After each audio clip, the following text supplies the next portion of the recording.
capítulo 6, versículos del 9 al 22.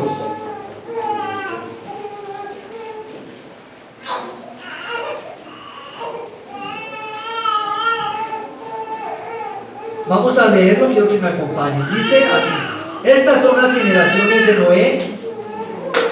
Noé, varón justo, era perfecto en sus generaciones. Con Dios caminó Noé. Y engendró Noé 3 hijos, a Sem, a Cam y a Jafet. Y se corrompió la tierra delante de Dios, y estaba la tierra llena de violencia. Y miró Dios la tierra, y he aquí que estaba corrompida, porque toda carne había corrompido su camino sobre la tierra. Dijo pues Dios a Noé: he decidido el fin de todo ser, porque la tierra está llena de violencia a causa de ellos, y he aquí que yo los destruiré con la tierra. Hazte un arca de madera de gofer, harás aposentos en el arca, y la calafatearás con brea por dentro y por fuera. Y de esta manera la harás: de 300 codos la longitud del arca, de 50 codos su anchura, y de 30 codos su altura. Una ventana harás al arca, y la acabarás a un codo de elevación por la parte de arriba, y pondrás la puerta del arca a su lado, y le harás piso, bajo, segundo y tercero. Y he aquí que yo traigo un diluvio de aguas sobre la tierra, para destruir toda carne en que haya espíritu de vida debajo del cielo. Todo lo que hay en la tierra morirá.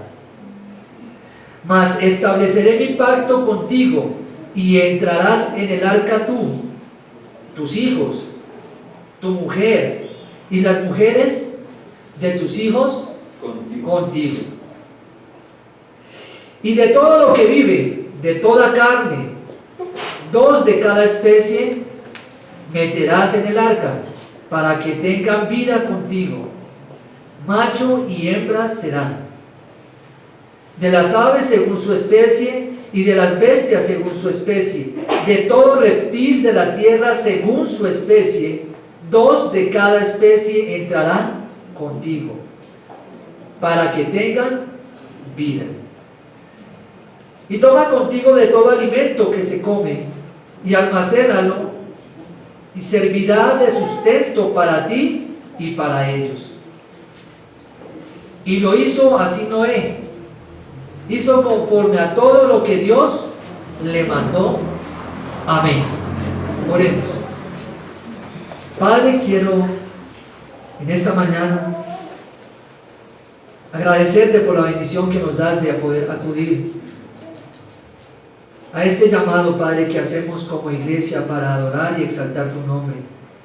Gracias por tu bendita presencia que lo llena todo, Dios, y nos permites abrir nuestros ojos y en tu favor estar aún bajo el temor tuyo, Dios. Gracias por tu palabra, gracias por este tiempo donde rogamos que tu Santo Espíritu sea hablando a nuestro corazón, a nuestra alma, para ayudarnos a cada día tener más la mente de Cristo, para que cada día en todo cuanto deseamos y anhelamos tener, Padre, y hacer, sea para tu alabanza. Padre, oramos para que nos ayudes a despejarnos de todo aquello que nos quiera venir a incomodar, para que podamos recibir tu palabra con mansedumbre. Permite, Padre, que esto sea hecho con humildad, Señor. Ayúdanos. Y ayúdanos también, poderoso Dios, a que todo cuanto nos enseñes, también seamos prontos a colocarlo por práctica. En el nombre de tu amado Jesucristo te lo pedimos. Amén. Amén. Bien, estamos en el texto de esta mañana, que lo leíamos hace un momento, y veíamos que anterior a esto están los versículos que nos hablaban en cuanto a que Dios se arrepintió. Nos hablaba de cómo se propagaba, cómo la humanidad se seguía extendiendo a lo largo de todo el mundo. Y veíamos de cómo el mundo se estaba aliando, uniéndose unos con otros, ¿sí? En medio de esta población que se está haciendo a nivel mundial en la tierra, todo lo creado allí, el hombre está también creando, el hombre también está procreándose y llenando la tierra, pero en medio de eso hay alianzas también, como lo titulaba y hablábamos domingo atrás, uniones y alianzas que no eran muy sanas. Esto venía sucediendo, todo esto que produjo que hubiese un crecimiento como a nivel numérico en el mundo de la humanidad, como también a nivel de la maldad, un crecimiento. Era lo que veíamos versículos atrás de antes de lo que vamos a ver hoy. Pero también algo que resaltar allí, y que es que debemos tener nuestra mirada puesta y nuestro oído, nuestra mente pendiente, es que Dios se arrepintió. Y ese término, arrepintió, ha causado mucha controversia. Porque muchos dicen, ¿cómo es que siendo Dios, el mismo de ayer, de hoy por los siglos, acá dice que se arrepintió? Pero es que ese arrepintió tenemos que tomarlo en su contexto y en su significado, en su raíz original. Y es lo que quiero hacer énfasis para comenzar y continuar con nuestro segundo enseñanza en cuanto al texto que hemos leído. Y es que este término en hebreo significa Nakyam, Nakyam, N-A-K-J-A-M en hebreo. Y esto significa suspirar, respirar fuerte. Así que hagan la idea, cuando leemos ese pasaje y esa parte, Dios se arrepintió. ¿Qué está haciendo Dios? Suspirar, respirar fuerte, lamentarse. En otras palabras, cuando hablamos de este término, Dios se duele en su corazón. Eso es lo que causa dolor en su corazón. Por lo tanto, no quiere decir que la maldad del hombre tomó de sorpresa a Dios. Y que como lo tomó de sorpresa, entonces Dios tuvo que cambiar la historia de lo que iba a hacer. Para que entendamos que así es como se toma muchas veces este término arrepentir. No, se dolió Dios en su corazón. Y a raíz de eso tuvo entonces que tomar una decisión de ver esa circunstancia así. Y esto es lo que vemos.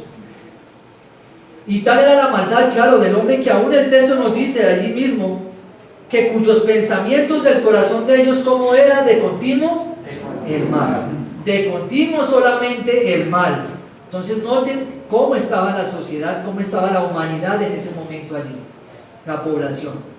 Sin embargo, en medio de esa maldad había una excepción. Y esa excepción era un hombre. Y sobre ese hombre Dios halló gracia. Halló esa gracia. Y ahora, en el texto en el cual estamos enfrente de nosotros, nos ha sido muy útil para educar a nuestros niños en escuelas dominicales, en nuestra casa. Y estamos en ese texto donde lo que se narra aquí, lo creado aquí, se usa para colorear. Se usa para mostrar una historia bíblica a nuestros hijos. Pero esto va mucho más allá y debe ser tomado con mucha seriedad y con mucho interés lo que aquí se ha narrado. Lo que en este texto, en este pasaje, desde el 9 hasta el 22 vamos a estar observando. No es una simple gráfica para colorear. No es solamente una historia que contar bíblica, de la cual es fácil de memorizar y contarla, sino que hay algo muy importante allí, irrelevante, que debemos tener presentes también a la hora de enseñarlo a nuestros hijos, porque es una verdad, es una realidad. Algunos podrían decir, bueno, ¿y qué tan verídica es esa historia que hemos leído? ¿Cómo sabemos que fue así? Y la misma palabra nos da respuesta a esa pregunta. Algunos podrán decir, bueno, ¿y quién nos puede confirmar que la escritura o este pasaje de un arca de Noé, de animales haciendo fila entrando a un arca, es verdad? ¿Ustedes saben cómo se puede corroborar esto? ¿Cómo se puede confirmar? Cuando en la misma escritura no solamente está en esta pasaje, en esta porción, sino cuando más autores lo citan. Cuando en otros libros vemos que se hace referencia a la misma situación. Entonces por eso este pasaje, lo que se está narrando aquí de una manera más comprimida y más sencilla, lo vamos a escuchar que se oye, lo vamos a escuchar que se dice, perdón, en Primera de Crónicas, primer libro de Crónicas, capítulo 1, versículo 4. Ahí hay una mención de lo que está pasando aquí, del personaje que está hablando aquí. En Isaías 54, versículo 9, ahí también hay otra porción de aquí. En Ezequiel capítulo 14, versículo 14, también hay otra relación con lo que está sucediendo. En Lucas capítulo 16, versículos del 26 al 27, 2 versículos, Lucas menciona allí a Noé. Hebreos capítulo 11, versículo 7. Primer libro de Pedro, primera carta de Pedro 3:20. Segunda carta de Pedro 2:5. ¿Vemos? Entonces esto nos derriba que esto es solamente una fábula, una historieta infantil, algo que salió de la mente de un hombre para entretener. No, es algo veraz, y la misma escritura se encarga de reforzarlo, de decir esto es verdad. Y aquí lo encontramos de esta manera. Entonces, además, podemos tomar este capítulo y esta porción, este pasaje. Y ustedes han visto a camarógrafos, ¿no? Alguien que está cubriendo una noticia, alguien que está grabando, alguien que tiene su cámara y está filmando un paisaje hermoso. ¿Se han visto? ¿Sí? Quiero que hagan esa idea. Pues bien, quien nos narra esta historia, esto que está pasando, es como un camarógrafo. Por un momento está dando una panorámica, está mostrando una panorámica. ¿Y cómo ve esa panorámica? ¿Qué ve allí? La humanidad completamente sumergida en la maldad. Pero de repente él toma su cámara y enfoca y se dirige solamente a una persona y enfoca allí su cámara y comienza a mostrarnos y a filmar solamente a esa persona. Y eso es lo que vamos a encontrar en este pasaje. Vamos a ver una panorámica. La vamos a ver, se describe, pero también vemos que por un momento ese foco se detiene en un solo hombre y a él solamente nos va a hacer fijar nuestra mirada. ¿Bien? Esto como introducción aquí para que podamos ver. Y entonces nos dice el texto. Eso es lo que observamos, ¿no? Entonces, versículo 8 y 9 nos muestra esa panorámica. Ustedes van a ver en el 8, para ir atrás, que se habla de un personaje. Y ese personaje es Noé, que halló gracia ante los ojos de Dios. Y ese mismo hombre que halló gracia, ese mismo hombre es el que está aquí presente y está en este primer versículo, el versículo 9. Y esa gracia es el favor de Dios. Un hombre que se humilló, un hombre que creyó a Dios, es lo que vamos a encontrar aquí. Y este personaje, como ya lo sabemos y nos lo ha dicho, es Noé, cuyo significado de este nombre es descanso, según lo descrito allí en el capítulo anterior. Noé, descanso o consuelo. Y se nos dice de él, estas son las generaciones de Noé. ¿Cuáles son esas generaciones? Pues bien, estas generaciones es el Toledot, que es en hebreo como se pronuncia, que en ocasiones es traducido como, noten bien cómo se traduce, los orígenes de, y a veces se traduce como la historia de, o la genealogía de. Genealogía de, la historia de, o los orígenes de. Para poder entender lo primero que está diciendo, estas son las generaciones de Noé. ¿El foco está sobre quién? Ahí está una panorámica y ahora solamente se centra en Noé. Y esa es la que tenemos allí. Pero de Noé no solamente nos describe que tuvo generaciones, sino que también nos dice que tuvo algunas características allí. Y las vamos a ver, porque es importante para el autor que nosotros las sepamos. Por eso no habla de Noé como alguien más, como el resto de la humanidad, como el resto de la panorámica que está tomando, sino se centra en Noé y dice lo siguiente, que era un hombre, un varón justo. Así que esto se refiere a que su estado es su estado legal justificado, como lo dice Pablo en su carta a los romanos. Dice, siendo justificados gratuitamente por su gracia, mediante la redención que es en Cristo Jesús. Esto dice Pablo a los romanos, hablándonos en cuanto a la justificación y hablándonos también en cuanto a la gracia. Pero también dice, justificados pues por la fe, tenemos paz para con Dios por medio de nuestro Señor Jesucristo. Así que está hablando de justicia. Y dice que, justificados pues por la fe. Esto de justificados pues por la fe nos da una luz. Y esa luz nos indica de que Noé tenía fe. En medio de toda esa población, en medio de esa humanidad corrupta, llena de maldades, como nos lo describen ahí unos versículos anteriores, como lo vamos a ver en el versículo 11, Noé era un hombre de fe, un hombre que creía. Como también Pablo nos está hablando a los romanos y ahora también a nosotros. Justificados pues por la fe tenemos paz para con Dios. Así que Noé halló gracia, porque ¿qué vería Dios en Noé? Fe, creía. Ahora, podríamos preguntarnos ¿cómo se muestra y cómo podemos respaldar que Noé creía, que Noé tenía fe? Pues bien, la misma palabra.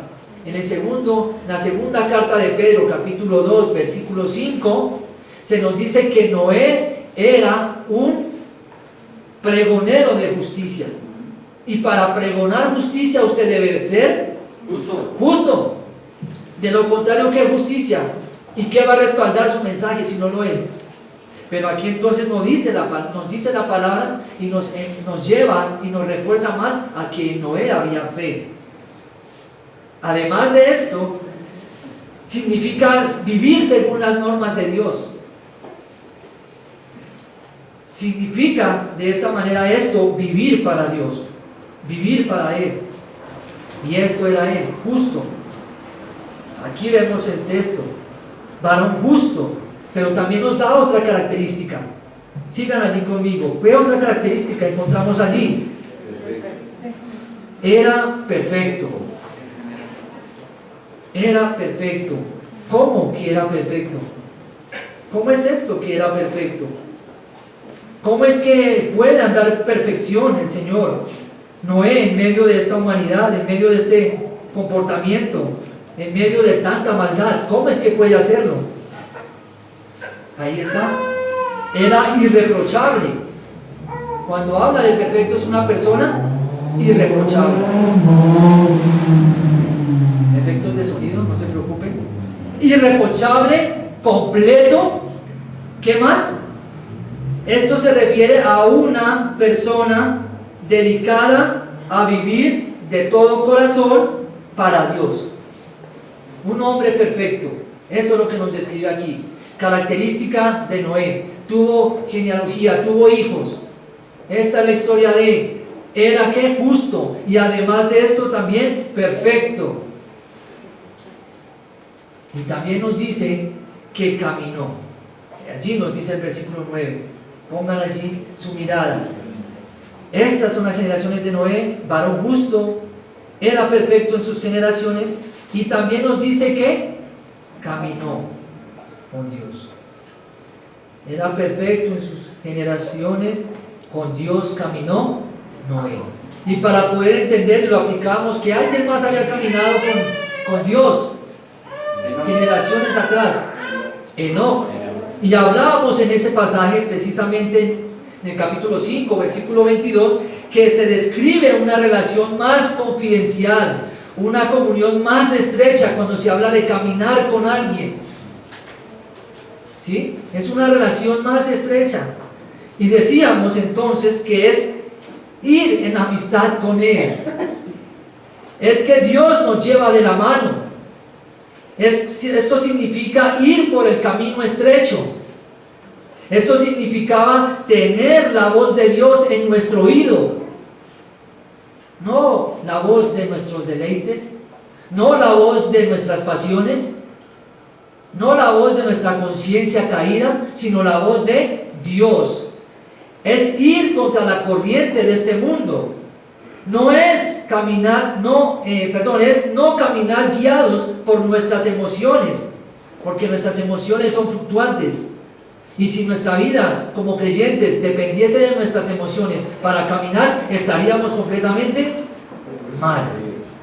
No debe depender nuestro caminar con Dios amparados ni sujetados de nuestras emociones, porque son fluctuantes.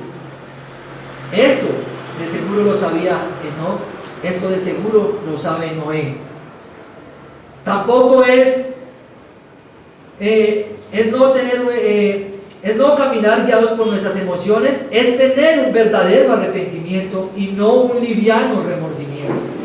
Un hombre que camina con Dios no tiene meramente remordimiento, tiene arrepentimiento, porque tendemos a olvidar que un día nos arrepentimos y se vuelve esto entonces remordimiento. Es vivir diariamente en sus promesas y en sus mandamientos. Eso era caminar, eso es caminar con Dios. Y así está entonces el autor de este libro, que es Moisés, diciéndonos cómo era él, ¿no? Cómo era Noé. Ahora uno diría: uy, pero es que qué humanidad tan mala, qué gente tan perversa. ¿Cómo es que se describe allí en el versículo 6 que Jehová se arrepintió, le dolió en su corazón? ¿Cómo es que aún en el versículo 11 nos va a seguir describiendo esta generación? Y diríamos: qué maldad, qué perversidad la que había allí. Pero hay una pregunta más relevante que esa: ¿cómo pudo un hombre así estar sobre la faz de la tierra? ¿Sí se han preguntado eso? ¿Cómo pudo un hombre estar de pie, mirando en contra de todos, en contra de la corriente? ¿Sí? No sé si ahí está la imagen, mira, ahí está. Un dron ahí captando a Noé. ¿Cómo es posible un solo hombre ante tal multitud caminando en contra de la corriente de ese mundo, de esa generación? Y podríamos preguntarnos: ¿cómo es posible? Noé tuvo que vivir de esta manera, con estas características durante esta generación, predicando su justicia, predicando arrepentimiento, viviendo para agradarle a Dios. Un hombre que se mantenía puro en medio de un mundo impuro. Y la misma palabra nos dice: había solo uno. En Noé halló gracia. Alguien dijo, y de seguro podríamos pensar, esto en otras palabras debió haber estado en la mente de Noé. En otras palabras, estas son palabras de un pastor americano. Y dice: si tú agradas a Dios, no importa a quién desagradas. Y si tú desagradas a Dios, no importa a quién agradas. Y esto es lo que él tenía él. Y esto es lo que también nosotros debemos tener. Si agradamos a Dios, mi hermano, mi hermana, no nos debe importar a quién desagradamos. Pero si agradamos a alguien, como dice aquí el texto, si desagradamos a Dios, no importa a quién estamos agradando. Y Noé está aquí presente. Noé está en contra de la corriente de este mundo. Noé está, como dice en el Salmo 69, no permitas que mi vida sea arrastrada por la corriente de este mundo.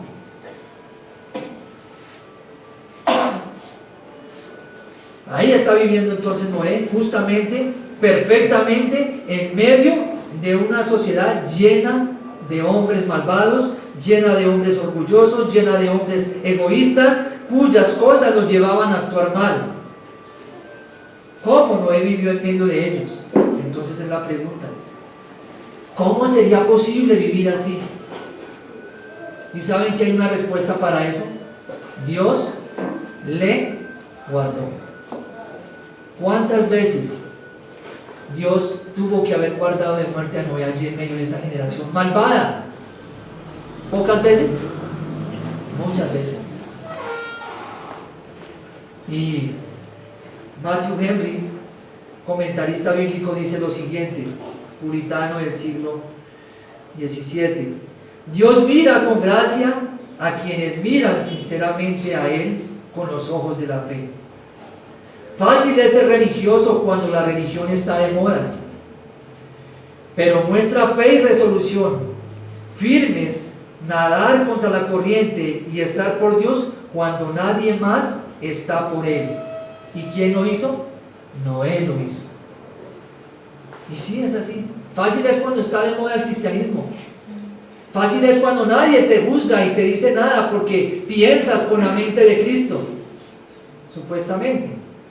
Pero apenas comenzamos a colocar nuestro punto de vista en lo que piensa Cristo, ¿quién comienza a levantarse? El mundo en contra de nosotros, o la persona que esté allí de pie. Por eso, admirable lo que se dice de Noé. No se dejó llevar. No se dejó llevar. Y estamos en tiempos parecidos como los tiempos de Noé. No podemos decir que no. Donde ser cristiano, comportarse como cristiano, hablar, pensar como cristiano, ser conservadores en las cosas que Dios demanda ante un mundo hostil, ante un mundo incrédulo, ante un mundo malvado. ¿Es fácil? No es fácil. Por eso muchos son cristianos de la secreta. ¿Sí? Y Dios aquí, entonces, por gracia, esa gracia que ayudó, que Él vio en él, Dios también lo está guardando. Dios lo está guardando allí. Y podríamos hacernos esa pregunta, como iniciando en lo que nos puede guiar este texto y este mensaje. ¿Estamos viviendo diferente a este mundo? ¿O estamos compartiendo las cosas que este mundo comparte? ¿O te estás pareciendo a Él, haciendo lo que está de moda, tomándome las fotos en mi desnuda porque está de moda, practicando, viendo cosas porque están de moda? Todo esto es lo que hace el mundo hoy en día, y en todo eso también veo a cristianos ahí involucrados. Y podríamos entonces preguntarnos, ¿estamos caminando en contra de donde el mundo va o estamos yendo con ellos? Debemos vivir como Dios desea que vivamos en medio de un mundo así. ¿Cómo desea Dios que vivamos? Pero eso fue en el tiempo de Noé, antes del diluvio. Estamos en pleno siglo XXI ya. Pero para eso hay consejo. Y Pablo dice a los Filipenses, capítulo 2, versículo 15: para que seáis irreprensibles y sencillos, hijos de Dios, sin mancha, en medio de una generación maligna y perversa, en medio de la cual resplandecéis como luminares en el mundo. ¿Cómo debemos resplandecer en medio de este mundo? Como luminares, luz. La palabra también nos llama y el Señor dice, nosotros somos luz en medio de las tinieblas. Y aquí Pablo está hablando entonces de cómo debemos ser luz y cómo Noé estaba siendo diferente en medio de esa humanidad y logró una mirada, la más importante. Muchos tal vez miraban a Noé, y vamos a verlo más adelante, con desprecio, pero aquí la mirada de Dios es la que importa, porque esa es la que verdaderamente va a salvar nuestra alma. Y ahí está, versículo 10, dice: y engendró Noé 3 hijos, a Sem, a Cam y a Jafet. Entonces aquí vemos características de Noé, y ahora vemos que fue padre de 3 hijos que son nombrados aquí. Y ahora nuestra segunda parte dice: la corrupción de la humanidad es total. Por eso tenemos este versículo 11 al frente, y nos dice: ¿y qué pasó con la tierra? ¿Qué pasó con esa población que crecía? Pues bien, dice: y se corrompió la tierra delante de Dios, y estaba la tierra llena de violencia. Una vez más la panorámica. ¿Cómo está llena la tierra? De violencia. Está llena de maldad. Tal como crecía la humanidad, con ella también crecía la corrupción, con ella también crecía la violencia. Y esto de que crecía es porque del corazón venían todas las cosas.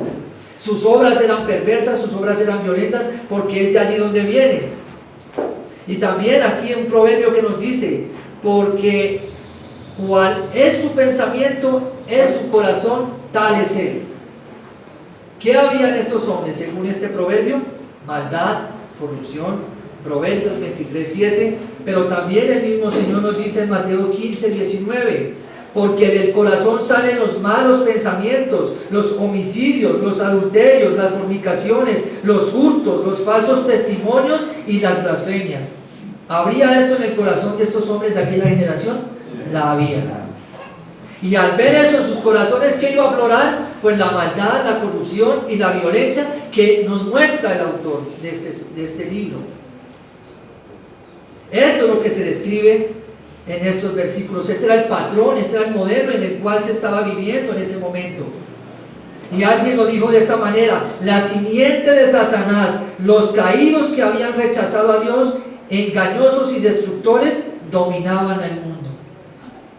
Pregunto, ¿la cristiandad hoy en día sobrepasa la mayoría del mundo, o la maldad, los incrédulos sobrepasan a la cristiandad de este mundo?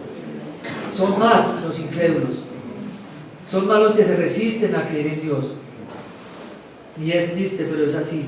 Así que había violencia, había caos, había corrupción, había injusticia, y es una viva radiografía de lo que estamos viviendo hoy. Pero de tal manera estaba llena la tierra de tanta violencia que nos describe este texto, y no sé si ustedes pensaban al leerlo, y uno diría, viendo un mundo así, ¿uno para dónde se va? ¿Para qué país cojo? Empaco maletas y ¿para dónde me voy? Si nos está diciendo aquí el texto que toda la tierra. Hoy en día algunos dicen, uy, aquí la cosa está mala, cojo la maleta y me voy para tal lugar. Pero en todo lugar también hay maldad.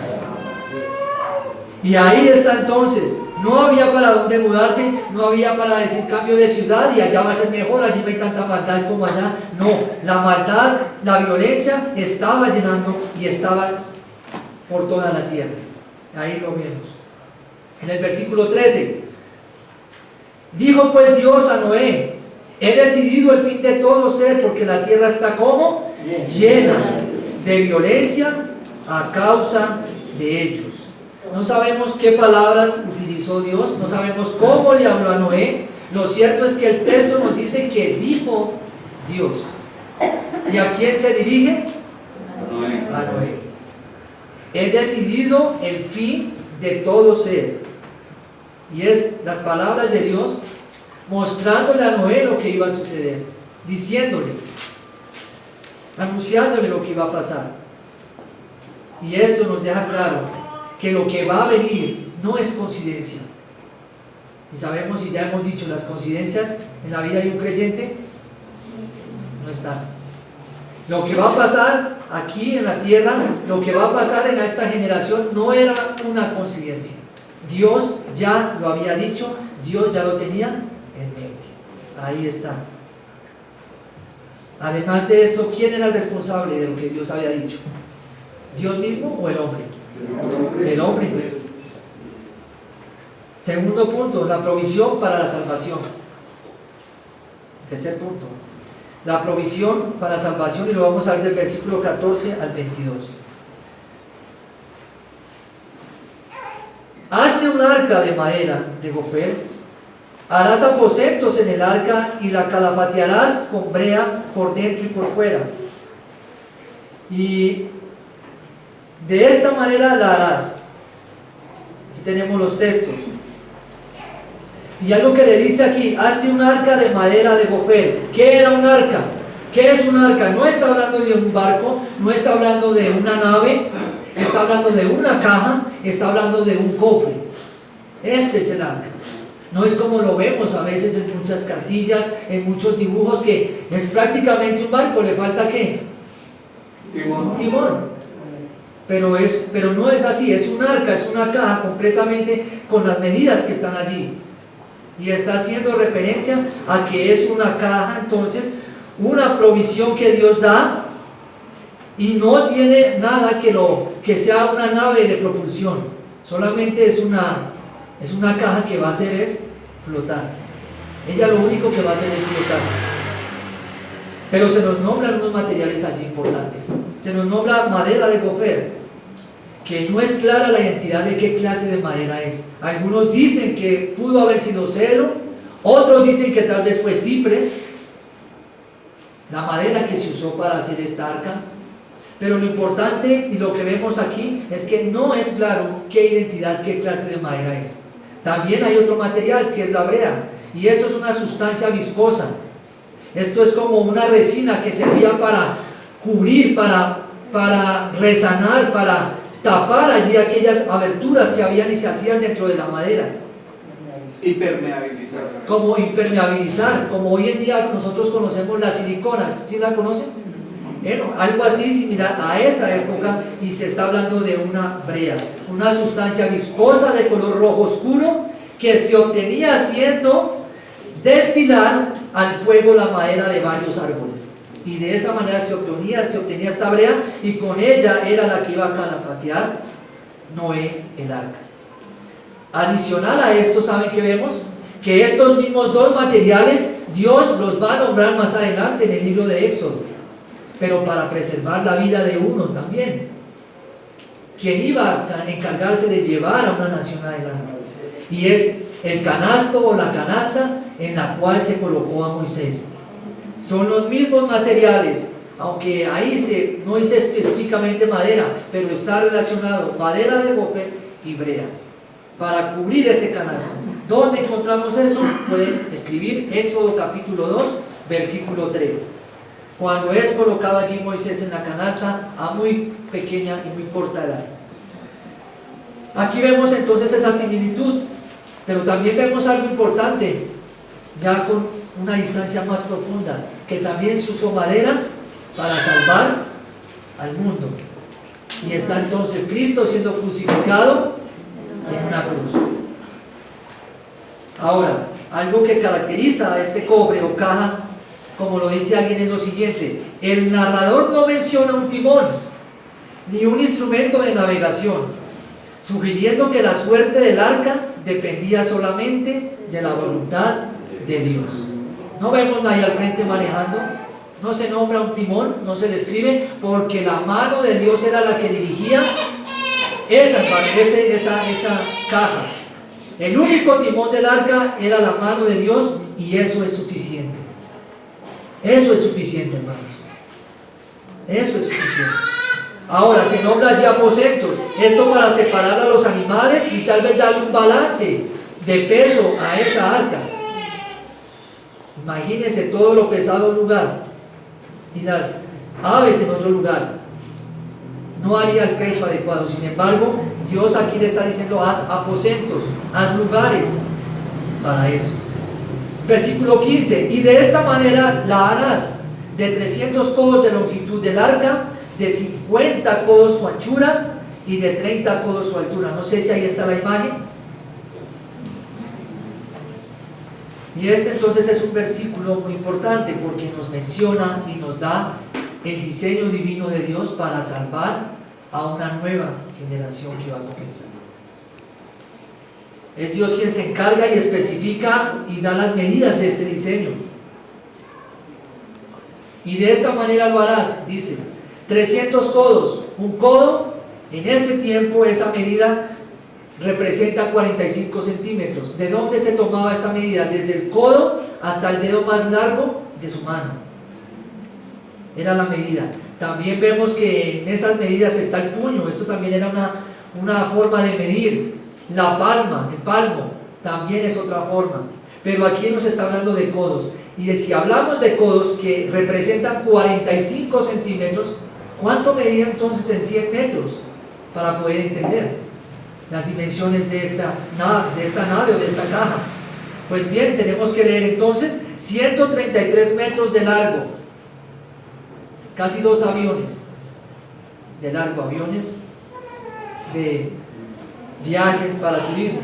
133 metros de largo, 23 metros de ancho y 14 metros de alta. Esas eran las medidas de esta caja, de este arca. Su volumen de 39.500 metros cuadrados o cúbicos. Peso total 13.960. Capacidad de carga 522 vagones de ganado de ferrocarril. Entonces, ubiquen y piensen y miren un momento qué lejos está de la realidad lo que a veces enseñamos a nuestros hijos. ¿No es verdad? Miren las dimensiones, las características que da, las características que están allí presentes. Podía transportar 125.280 animales del tamaño de una oveja. Y diríamos, bueno, pero ¿qué importa todo eso? No, si lo describe la palabra es porque es importante. Si Moisés se detiene a dar esas especificaciones es porque es importante. Es importante. Es Dios el diseñador. Es Dios el que está haciendo y proveyendo algo para una salvación. Aunque para muchos también es insignificante la cruz. Para nosotros la cruz no es insignificante, ¿no? Porque allí murió alguien por nosotros. Y aquí está el arca, versículo 15, 16 ahora. Dice, una ventana harás al arca y la acabarás a un codo de elevación por la parte de arriba y pondrás las puertas del arca a su lado y le harás piso bajo, segundo y tercero. Entonces, especificaciones más. Las ventanas en la parte de abajo del techo, no en la parte de abajo, sino en la parte debajo del techo. Está allí las ventanas y también se menciona la puerta en un costado de ella. Algo más se nos menciona aquí, 300 codos. El codo era de una medida muy importante, ya lo dije. Y veíamos entonces las ventanas, qué pena, versículo 16. Y esas medidas, diseño divino, proporcionado, una estabilidad extraordinaria en medio de las tumultuosas aguas del diluvio. Eso era lo que tenía el arca. Estaba allí para esto, para flotar, para estar allí en medio de tanta multitud de agua. Vaya construcción que se hace allí. Noé era de seguro considerado haciendo esto como ¿qué? Un loco. Como muchas veces nos pueden tildar a nosotros por predicar el Evangelio. Predicarlo, no actuar como locos. Predicar el Evangelio. Somos tildados porque la cruz es locura para los que se pierden, dice Pablo. Y ahí está entonces, ¿cómo era considerado Noé? Como un loco, construyendo día tras día, año tras año, década tras década, construyendo lo que Dios le había mandado. Y en medio de ese mundo cargado de maldad, de violencia, ¿qué estaba haciendo Noé? Predicando también la justicia, predicando también el arrepentimiento. Cosas a las cuales, ¿qué podemos decir que pensaba esta humanidad? No me hables de justicia, no me hables de arrepentimiento. Llegó Noé otra vez con lo mismo. Nos va aquí a hablar de que un día esto va a desaparecer, de que un día vendrá un juicio. Otra vez Noé. Tal vez eran los pensamientos de esos hombres violentos. Sin embargo, seguimos mirando y en el versículo 17 dice: y aquí que yo traigo un diluvio de agua sobre la tierra para destruir toda carne en que haya espíritu de vida debajo del cielo. Todo lo que hay en la tierra morirá. Ahora Dios está revelando a Noé la intención y lo que había en él, y él ya había decretado que iba a hacer. Y esto nos muestra que aún Dios en su soberanía, aún en medio de ese diluvio, ¿quién gobernaba? Dios. Dios gobernaba allí, su soberanía, su poder. Aún el Salmo 29:10 dice: Jehová preside en el diluvio, para darle autoría únicamente a Dios. Aquí no se habla de una catástrofe natural, de que fue que se salió de las manos, hubo un desbordamiento del agua. No, Dios mismo está diciendo: voy a traer un diluvio, algo que para ese tiempo no se conocía. Y eso hacía ver más loco, ¿a quién? A Noé. Y noten lo que iba a pasar. Venía autoridad de Dios, soberanía aún allí de él, su poder. es atribuido a Él porque Él es quien lo hace. Pero también dice que ahí toda carne perecería. Espíritu de vida debajo del cielo. Y eso era lo que iba a hacer. Así que no es un diluvio o no es una inundación local. Porque ¿para qué hubiera tenido entonces Dios que hacer un arca? Mandar a hacer un arca. Si fácilmente hubiera sido Noé, súbete a esta montaña, que allí va a haber un diluvio, va a haber una inundación. No, esto es universal. Universal, de allí que esté el arca presente. No es parcial, no es local. Dios está obrando allí y Dios lo manda. Por eso las características de esta nave son flotar, cuya mano de Dios iba a ser el timón. ¿Qué más se nos dice ahora? Una vez más quiero citar a Matthew Henry. Dice: cuando la maldad se vuelve general, la ruina universal no está lejos. Mientras queda en una nación un remanente de gente que ora para ir de algún modo vaciando la medida que se está llenando, Dios puede prorrogar sus juicios por algún tiempo. Prorrogar, mas no quitar. Podemos orar, pero algún día llegará el momento donde la paciencia de Dios llega a su fin y viene el juicio de Dios. Sin embargo, hay un remanente que ora. Aquí está Noé, por 120 años, más de un siglo, predicando arrepentimiento, predicando juicio. Pero llega un momento donde ya ese tiempo se acaba. ¿Cuánto le lleva predicando a usted y aún no se arrepiente? ¿O está esperando el juicio? Eso es lo que yo veo. Aquel que se resiste al evangelio, predíquele, es porque está esperando el juicio de Dios, no más. Y vaya que es estar en ese juicio. No es como se muestran por ahí en algunas series. Versículo 18, y vamos terminando. Mas estableceré mi pacto contigo, y entrarás en el arca tú, tus hijos, tu mujer, y las mujeres de tus hijos contigo. Y aquí vemos que esa es la primera vez que aparece en la Biblia, en la Escritura, la palabra o el vocablo pacto. Y esto quiere decir berit en hebreo, que significa una alianza de Dios con los hombres. Pero aquí es en especial con un hombre. ¿Con quién? Con Noé. Es esa alianza que Dios está dando y está relacionada con la salvación de Noé. El pacto viene de arriba hacia abajo.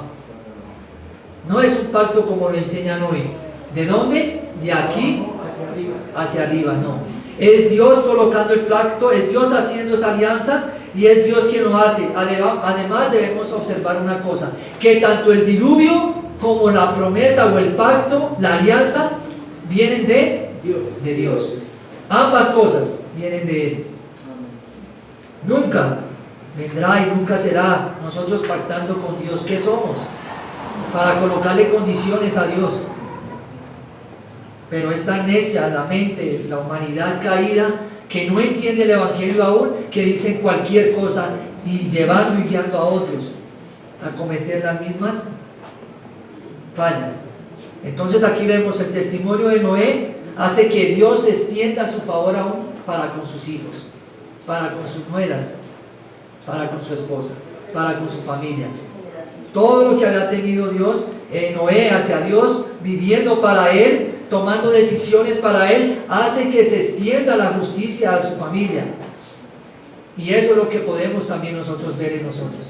Si hay un hombre que teme a Dios en una casa, ¿se vencen más las posibilidades? Son menos las posibilidades de que haya un incrédulo más en esa casa. Si hay un verdadero ¿qué? Creyente. Si usted se comporta como un hijo de Dios, si usted predica la palabra allí, se va a hacer menos el que haya más incrédulos en su hogar. Pero si no hay ninguno, qué larga y qué grande hay de posibilidades de que ninguno crea. Y aquí vemos entonces a Noé. Vivió una vida de fe y de justicia delante de su familia. Esa podría haber sido una razón importante de por qué los hijos entraron también en el arca. Preguntas: ¿como padres cómo estamos viviendo? Como padres, ¿cómo estamos viviendo?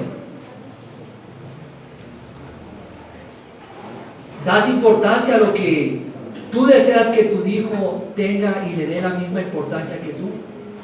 A veces decimos, hijo, busca de Dios, pero nunca ven al papá ni a mamá de rodillas. ¿Qué importancia tiene tu relación con Dios para que tus hijos también sea importante? ¿Qué importancia tiene el obedecer a Dios en tu vida si quieres que para tu hijo también lo sea? Deseamos ver hijos obedientes a los mandatos de Dios, pero ellos también deben ver padres obedientes a los mandatos de Dios. Y aquí los hijos de Noé, ¿a quién veían? Obedeciendo a Noé, a su padre. ¿Qué importancia tiene para ti el congregarte y venir a la iglesia si deseas que para tu hijo también lo sea?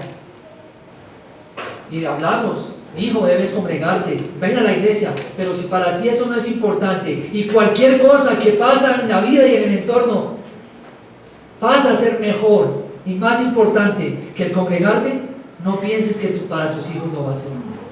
Nunca. Nunca, porque ellos están mirando, pero mi papá no fue a la iglesia, ¿qué importancia tiene? Pues para mí tampoco. Así piensan nuestros hijos. Así actuamos como padres. Y queremos que sean jóvenes piadosos en este mundo caído, pero sus padres están viviendo ¿cómo? Sin restarle importancia, yendo tras la corriente. Versículos 19 y 20. Y ya terminamos. Y de todo lo que vive, de toda carne, de cada especie, meterás en el arca para que tengan vida contigo. Macho y hembra serán. Y aquí voy a resumir. Nombra macho, nombra hembra. Todo esto que va en contra de esa ideología de género. Que no, que eso es lo mismo, que es que Dios ama. No, Señor, aquí dice, aún a los animales macho y hembra. Y dentro del arca entraron parejas. Noé con su esposa y hijos con sus esposas. No esposes. De las aves según su especie y las bestias según su especie, de todo reptil de la tierra según su especie, 2 de cada especie entrarán contigo para que tengan vida. También la intención, ¿cuál era? Prolongar la vida.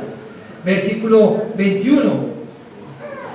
Allí se nos dice, y toma contigo de todo alimento que se come y almacénalo y servirá de sustento para ti y para ellos. Aquí vemos algo importante.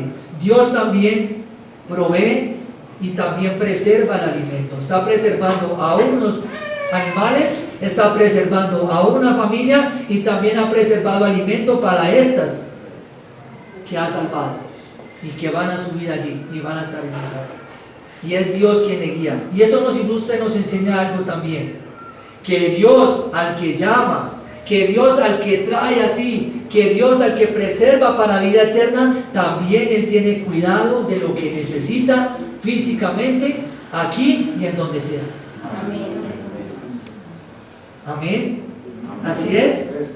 Él también da la provisión. Él no pensó, bueno, Noé suba los animales y por el camino miramos qué comemos. No. Él les dice, esto será para ustedes, para su sustento. Y eso nos debe dar paz a nosotros, hermanos. Bien sea que no tengamos los lujos, comodidades que tengamos, pero lo cierto es que tenemos la provisión de Dios y con eso es suficiente. Lo demás, yo creo que si no lo ha dado Dios es porque es un lujo. Ahora, Jesucristo también satisface plenamente a todo aquel que se refugia en Él. Y último versículo, y como se titula esta enseñanza, lo hizo así. Y lo hizo así Noé, hizo conforme a todo lo que Dios le mandó. Aquí no vemos a Noé diciendo, uy, no, Señor, pero es que, ¿quién se va a dar cuenta? Pues echemos nomás 2 pisos, ¿cierto? ¿Quién se va a dar cuenta cuántos aposentos? No, pues, uy, no, es que la madera está cara, no, eso mejor, hagámosle, metámosle un poquito ahí de barro, no vemos a Noé aquí diciendo, ¿para qué tantos animales tan exagerados, Dios? Uy, no, Noé se dice de él que lo hizo así. En medio de tanto tiempo, en medio de tantos años trabajando, Noé se dedica a cumplir con lo que Dios hace. Hizo conforme a todo lo que Dios le demandó. Y eso se llama fe, se llama obediencia, póngalo como quiera, pero Dios está demandando y Noé está haciendo. Pero a nosotros Dios nos manda a hacer algo y empezamos a, uy, no, pero no, ¿qué van a decir? Qué vergüenza donde me digan que yo no bailo. Qué vergüenza donde me digan que yo, mejor dicho, no participo de esa conversación. Tengo que decir algo. No. Un hombre obedeciendo lo que Dios demanda, un hombre, como lo veíamos en la imagen, contracorriente, y Dios está allí agradado en él. Él lo está haciendo y pensando, y a veces tomamos de esa manera la palabra de Dios. Dios nos demanda algo y decimos, sí, es un bonito consejo, voy a tomarlo en cuenta por si más adelante. No, Dios desea que lo hagamos ya. No es si usted quiere hacerlo, es Dios dando obediencia, mostrándonos de nosotros que mostremos obediencia a lo que Él demanda. Esto es lo que podemos ver en este pasaje. Ya vamos, me he excedido un poco, como siempre. En este pasaje podemos ver, por un lado, una generación corrompida, llena de violencia, a la cual Dios iba a quitar y a borrar de la tierra. Por otro lado vemos a Noé, un hombre que halló gracia por Dios y ahora lo prepara, no para padecer, sino para ser salvo con su familia. Y esto es un llamado. ¿De qué lado estás tú? ¿Estás del lado de los que están corrompidos y que un día van a ser borrados, un día vendrá el juicio? ¿O estás de parte o mirando hacia Dios con fe como lo hizo Noé? Y esto le hizo ser instrumento de Dios. Eso aprendemos de esto. Y de Noé aprendemos a tener paciencia y a tener fe. ¿No necesitó paciencia para hacer esto? ¿Para construir el arca? Mucha paciencia. Más de la que me deben de tener cuando predico. Mucha paciencia. ¿Por qué? Porque ahí estaban tildándole de loco, burlándose de él, hablando en contra de él, despreciándolo, y en medio de todo eso Noé estaba allí. Ahí. Y fe porque creía en él. Alguien dijo, la fe es la raíz y la obediencia es el fruto. Pongamos eso por práctica. Y tal es hermoso esto que aún se menciona y pasa a la galería de la fe Noé, allí en Hebreos capítulo 11 versículo 7, y es nombrado como un hombre de fe porque lo hizo tal y como Dios lo mandó. ¿Cómo estamos viviendo nosotros, hermanos? Oremos. Padre, te damos gracias en esta mañana por tu palabra, Padre, por tu consejo, por este pasaje que nos invita a recordar, nos invita a vivir de una manera, Señor, que no importa lo que venga, lo que se oponga, vivamos obedientes a ti, como lo podemos ver por medio de Noé en este pasaje. Un hombre que de seguro fue criticado, de seguro fue burlado, fue tratado de loco, pero en medio de todo, Padre, había una voz que retumbaba en su mente, y era las demandas tuyas, era el vivir para ti. Ayúdanos para que nosotros no sea esto una excepción, sino que vivamos para honrar y glorificar tu nombre por siempre, hasta el día que tú vengas. En el nombre de Cristo Jesús te lo pedimos. Amén. Amén.